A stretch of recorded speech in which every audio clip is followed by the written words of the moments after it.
Yes, welcome back. This is F a Rap Critic. I'm your boy Malik 16, and no, the man can't put no thing on me. Pause. This is still us going through the 20-year-old classic now, R&G The Masterpiece by Snoop Dogg. And this is category 2, where we go over the rap performance on this album.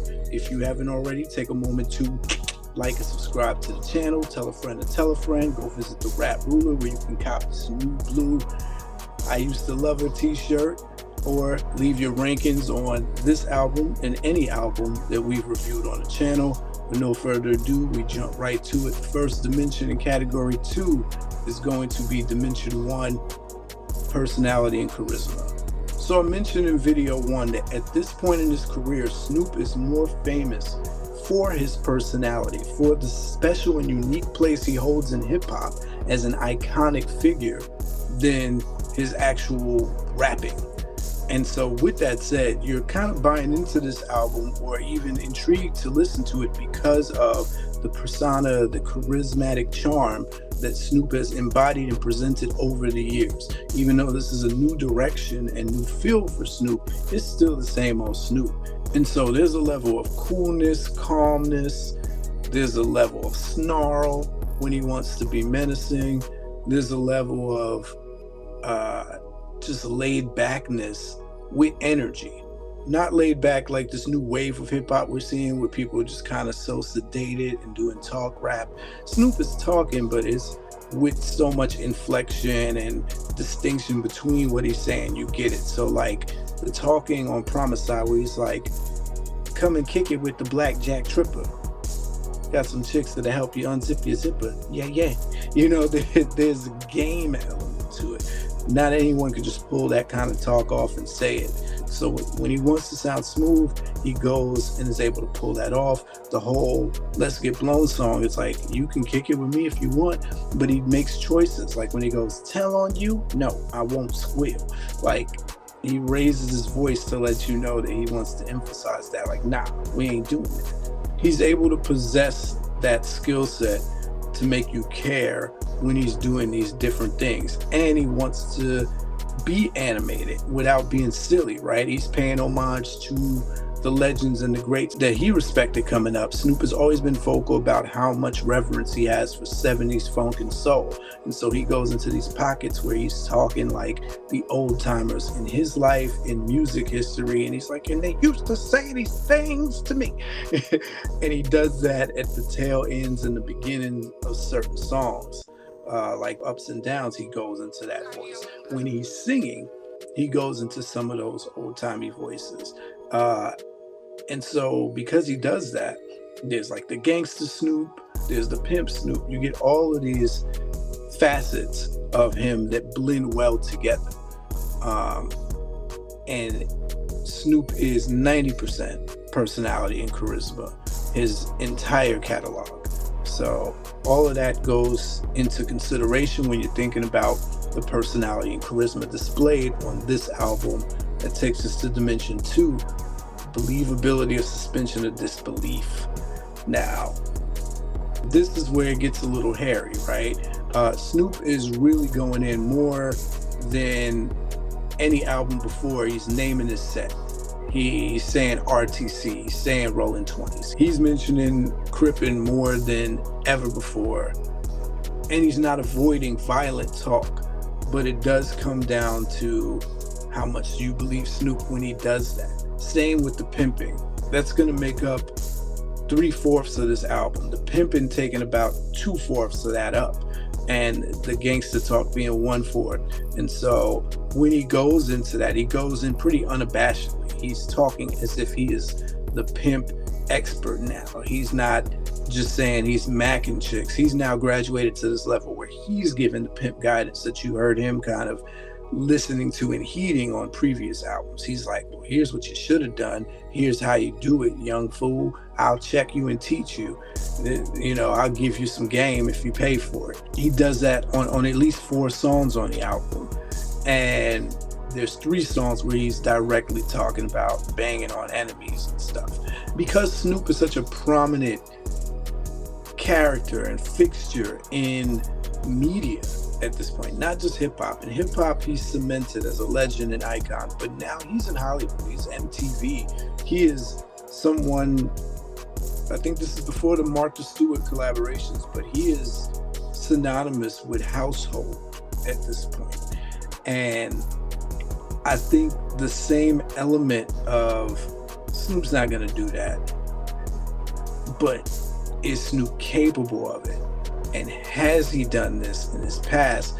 It's a real interesting dichotomy. We're talking about someone that we watched in the 90s escape a murder, and this is also when there were less avenues to look at rappers. So it's like, oh, what he's saying is being done.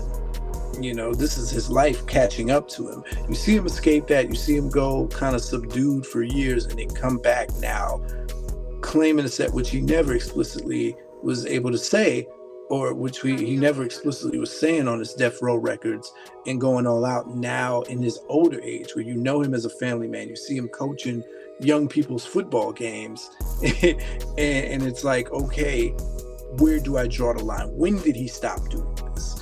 Right? It becomes kind of tricky, and so I'd say there's a high level of suspension of disbelief that you have to afford when you're listening to Snoop's projects at this point in his career. It's like, this is what they want from me, this is what I'm going to give them. The smoking song becomes a kind of requisite. You expect that. So pass it. That's what his name is more believably attached to at this point in his career. He is the pothead, the friendly pothead. He is the new Cheech and Chong, the black uncle Cheech and Chong version. And, you know, to a degree, even with the pimp thing, because I think this is around the era where he showed up to that award show with the two women on the leash. It's like, how far does he go with this? He's walking around with Bishop Magic Don Juan, and, you know, there's moments, you know, he does this whole movie dedicated to pimping that I mentioned, Bossing Up. But then on songs like Perfect, at the end, he slips in this line where he's like, if they're not doing you right, you know, if that man's not treating you right, I hate to see a queen without a king. And then he ends it by saying, I'm available. We all know at this point, you know, this is before social media, but you got People Magazine, you got VH1, you got MTV, you got all these outlets. We know Snoop's life at this point. I think he even dabbled in reality TV for a minute. So we know, but Snoop has been married a long time, high school sweetheart. But there's this questionable reality of how deep into this pimple world has Snoop dabbled, you know. But Perfect is a song where he's not talking as a pimp. He's talking like, you know, I'm trying to get with you. With that stated, it's safer to lean towards suspension of disbelief when you get into a Snoop album. You don't think that this family man is going to be doing the things that he's talking about on this album, at least not in real time, at least not in this point in his life. And I do believe it has that effect on a lot of listeners. It's not what they tune into Snoop for the buy-in of, oh yeah, he's really doing this. It's like, yes, we know he's an OG gangbanger now. He's not banging, he's not doing this. And he's so much of a character that it might overshadow any reality to the stuff being talked about, which is dangerous in its own way, right? You become desensitized to talk about smacking women and doing drive-bys, but I digress. All right, so it always comes down to the question, how much does Snoop make us believe him on this album? Something to consider on a scale from 1 to 5 heartbeats. That takes us to dimension 3, the delivery and use of voice. Okay, this is what I was trying to point out when I was describing how Snoop displays his personality. There's a multitude of ways that I can't really articulate right now, but vocal inflection is one of them. He knows how to put the emphasis on certain words. He knows when to be animated, when to be calmer. He has an ability to make the distinction between gangsterish and pimpish just with how he says words and how much force he puts behind them. He's not a very forceful rapper at all. Everything is done with a sense of smoothness, but there's a snarl. Similar to Ice Cube, how I said you can hear the snarl through the words. You can almost picture Snoop making that face that he makes in Baby Boy when he's playing the character Rodney and he rolls the window down on Tyrese's character.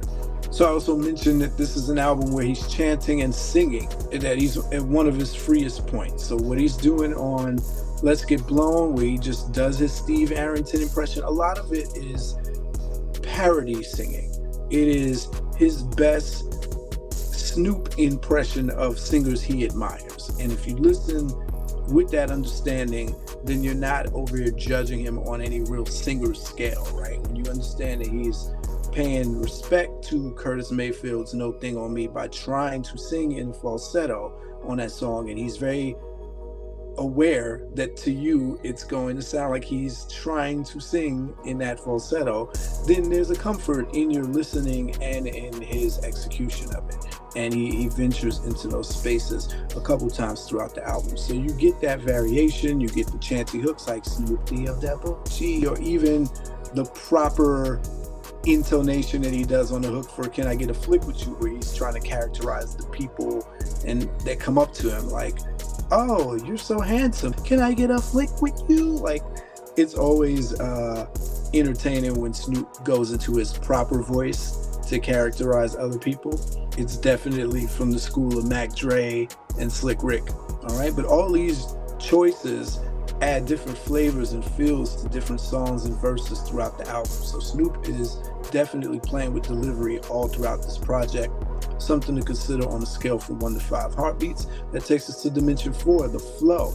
Okay, flow is kind of what Snoop made his name for when he first came in the game.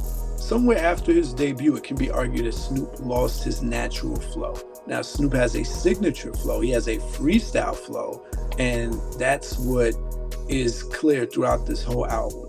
Drop It Like It's Hot is a case study in what Snoop has done with his career since. He really doesn't go into these complex directions at all or spillage of fluidity. So, I mean, here's the extent of Snoop's flow.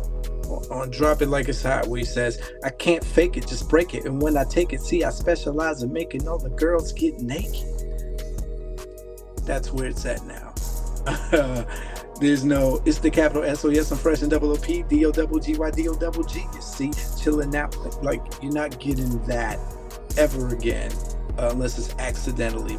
On a track, Promiside, he says, struck it rich with the struck of the luck of the Dutch. It's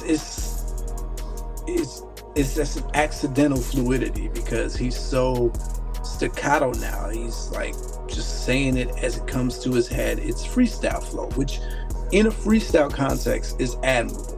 When you're expecting written work and song crafting from an artist at this point, you expect a little bit more intentional pockets and grooves where instead of just finding the next word that rhymes. And this is going to bleed over into the next dimension because there's no flow at all, to the point where on Fresh Pair of Panties, I mentioned in video 1, I don't know what beat he's rhyming on. The beat itself is a separate entity from what Snoop is doing. He might as well be doing spoken word, but because Snoop's voice is so pleasing, because his cadence works, his delivery is there, he's a consummate professional in that sense, it doesn't become a sound clash. These two things work together as separate things on their own timing. Yeah, the thing that usually glues Snoop's verses together is when he does sing-songy things or like little breaks. Like on Signs, where he goes, you with your friends, right? And the girl goes, yeah. She ain't trying to bring over no men, right? No. Shit. She ain't gotta be in the distance. She, like that. That's really it. Something to consider on a scale from 1 to 5 heartbeats. That takes us to dimension 5. As I mentioned, the wordplay and bar intent is going to suffer from the same thing that the flow suffers from. There's not a lot of intent in what Snoop is presenting. He just wants you to know that he's the same old Snoop, with the exception of the points made on the final track, No Thing on Me, where he's talking and he's saying, man, I wanted to try something new and see if I can just be high off life, because I've been getting high for a long time. He said the last 15 years or so, I've been getting high. And he's like, I just wanted to try being high off life. I love coaching the kids. Y'all should try it. It's great.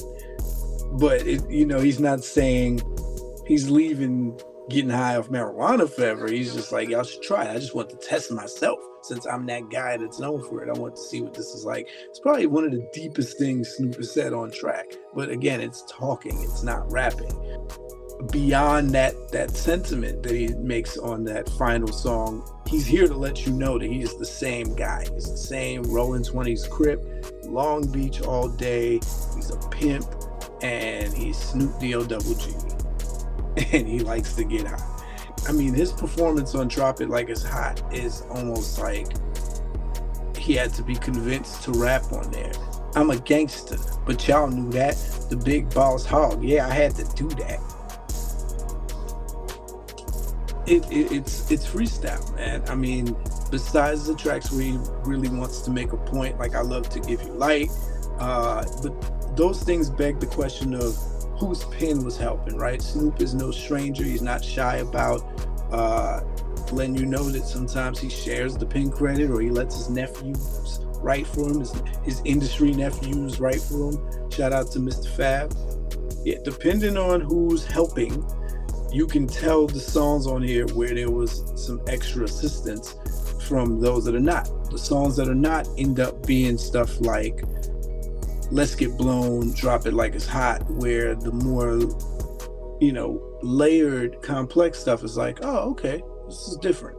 To the point where Snoop makes everyone who raps around him seem more lyrical than they legitimately are. There are no lyricists featured on this album. Everyone featured on it is like a mega rap star, but not known for being these lyrical powerhouses. So Trina actually sounds more lyrical than she usually does on Step Your Game Up. Pharrell, like I said, he becomes the lyrical focal point of that song, saying things like, see these ice cubes, see these ice creams, or, interior like fish eggs, because of the imagery that he's using. And then Nelly winds up being the one that kills it. When you think of his verse and flow patterns, he becomes a standout on Girl Like You. And I mean, you want to talk about talking, Snoop is basically talking on that song. Well, I don't know, nephew, let's just do what we do. Nelly comes in on his final verse, because they're going back and forth. They're doing 8 and 8, and I thought that was creative. I'm a big fan of when rappers test their metal by going back and forth with each other, splitting bars and splitting verses and showcasing that. And for him to choose Nelly to do that was a really interesting choice, but it really works so well because we get a subdued Nelly. He's only doing his trademark belting out voice on the hook. If so, I gotta know. Otherwise, he's rapping in his regular voice that most casual listeners have not heard Nelly rap. And so on his last verse, where he goes, now if looks was the case, baby girl would be federal, the top half incredible, the bottom half edible. Then he does a pickup flow. I ain't telling you what I heard, man, I'm telling you what I know, and I ain't telling her where to stay or where to go. And if she want me, we'll take a trip down with the hoe. Me, the D-O-double-G and the Philo. Lee jump from a little town where it's low key, and guess who wear the crown. Like every line is a clever little something, right? The top half incredible, the bottom half edible. So picking up from that incredible rhyme sounding match to go, I ain't telling you what I heard, man, I'm telling you what I know. I ain't telling her where to stay, where to go. Like, and then you go into that sing-songy, and he says, I'm from a little town and it's low key, but guess who wear the crown? Like, it's not necessarily a detraction or a demerit, because again, I don't think most people will come in to Snoop's albums expecting genius lyricism, and it winds up helping those other rappers shine a little bit more. So, it wins. It's a nice contrast, but it's like, I came here for you, Snoop, and at what point do you want to put a little bit more effort? So I think you get the most focus on I Love to Give You Light, Pass It, and Can I Get a Flick with You, because he's trying to add some wittiness in there. For every lazy line, like, the shit's cannibalistic, so I mixed it and twisted with the berries and cherries and the high berries. The aura is horror, man. This shit is so scary. It's like, what you talking about, Snoop? You just rhyming words that go together. But In that same verse, he says, I'm the modern day Rick James. Yeah, that's me. Anything less than the best is blasphemy. So ask for me when you want to get splifted. I'm not Keith Murray, but I'll get you lifted. It's like, okay. And he winds up doing that on each verse of that song. Yeah, on Snoop D-O-double G, he says, even after achieving, got to deal with the heathens. But as long as I'm breathing, I'm going to keep walking like Jesus. Like, that is the pinnacle. That is the peak of cleverness on this album. I mean, on Pass It, he stays focused because he is going into each verse, at least ending it by describing the smoking process, the procedure of keeping a cipher circle going, if that's the lifestyle you're into. But yeah, I mean, that's the extent of it. Something to consider on a scale from 1 to 5 heartbeats when you're thinking about the wordplay and bar intent. Takes us to dimension 6. The overall quotability, punchlines of poetic wisdom. We can scratch punchlines out completely. And then that leaves us with poetic wisdom, which you're going to get moments like that on I Love to Give You Light and Ups and Downs. And I'll post some of those up. Neither one of these things stopped this album from being quotable. Again, Pharrell's verse alone on Drop It Like It's Hot gives one of the most memorable lines in hip hop. I can be your exercise, this could be your phys ed. Cheat on your man, ma, that's how you get at his ed. I've heard so many variations of that line after that. From the man that's gonna say stuff like, biggity bump with you, a nigga wanna hump you. It ain't, you know, what can you say? But I mean, you gotta love Snoop just for some of the language that he uses, right? Now you roll with me, the big bad Los Angeles where the helicopters got cameras. It's placement. So if you were someone who enjoyed this album, I'm sure you're gonna find lots of quotes from it just because Snoop is easy to repeat. Something to consider on a scale from 1 to 5 heartbeats. That takes us to dimension 7, the concepts. It's not a concept album except for the loose weaving of it being this meeting of the R&G sides of who Snoop is. But I think Can You Control Your Hoe and Can I Get a Flick With You? So the two songs that start with the word can, for one. And then I Love to Give You Light. But I Love to Give You Light is more because of the effect of it. It's supposed to sound like this churchy reflection, confessional thing. But I don't think Snoop really dresses it up to be that deep. It's just like, here's the sound I want to give you this concept. As far as like actual concepts, yeah, Can I Get a Flick With You is all about Snoop rapping from the vantage point of, I'm so cool, here's how people approach me. Here's what they want from me, and here's how I approach them back. Can You Control Your Hoe being the most conceptual because he's taking the observer standpoint. He's like, this is what happened when I was in your home with you. Here's what I thought you would do. Here's what I would tell you and advise you to do. Here's why I'm disappointed in you. Pretty conceptual. Again, if you factor in that Snoop used to be the pupil, now he is the master when it comes to the pimp conversation. All right? Other than that, you know, you guys tell me what you find, but that's what I dug up for conceptual material on this album. Something to consider on a scale from 1 to 5 heartbeats. That takes us to the content dimensions. Dimension 8, the externalized content. How much is Snoop talking about outside of his inner monologue and autobiographical info? Nothing. Nothing. Snoop is No Thing on Me at the end where he's talking about life. And I mean literally talking. There's no rapping, it's just singing and talking. And he said, you know, I've been all around the world, and one thing that I realize is that we're all humans at the end of the day, no matter what color. We all do the same things and we all eventually pass away. I mean, there's some game on it. There's some life game he's given in the form of talking. So that's something to consider on a scale from 1 to 5 when you're thinking about external and how much you want to take away from the lack thereof. Then you have dimension 9, the internalized content. on that very same track, he is talking about his personal journey and what he's realizing. Same thing you get on Ups and Downs, same thing you get on I Love to Give You Light, in a very surface way. Snoop's not going super deep. He's not talking about pain, trauma, and grief or anything, but he's like, here's what I've seen, here's what I look back on, here's what I reminisce on fondly, here's what I, wish didn't have to happen, but I accept this as part of the game.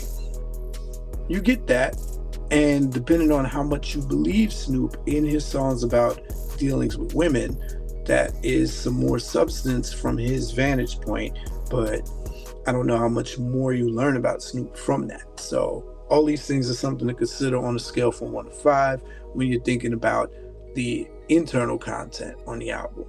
Takes us to the final dimension 10, the storytelling.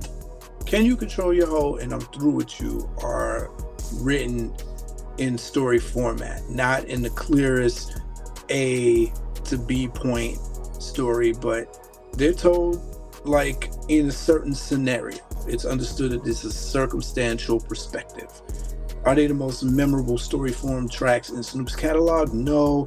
Are they memorable at all when it comes to story rapping? Probably not, but that is up for you to determine on a scale from 1 to 5 heartbeats. And on that note, we conclude the category 2 breakdown and review of the album R&G The Masterpiece by Snoop Dogg. And that's all I got for you.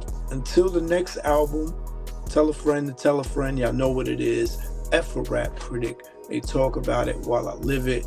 Word to meth.